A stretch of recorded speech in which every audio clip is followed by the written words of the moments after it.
Kita ko sa inyo Hello guys, kung welcome to paano my vlog. magpalit ng hose. Kaya yung goma ng hose ng drain. Kasi may problema kasi tumatagas dyan, oh. Tumatagas ang tubig dyan. Yung kasing goma niya na yan, luma na, palitin na. Kaya yan, pabili ng bago.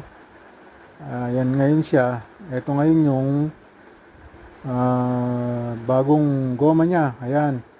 Ayan po siya, pinalitan na yan guys, oh. Ayan, kinabit ko na.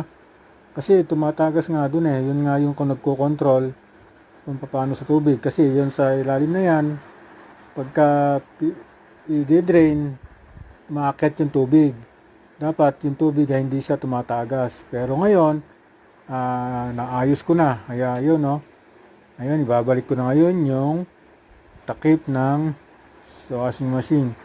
Maraming salamat guys sa inyong patuloy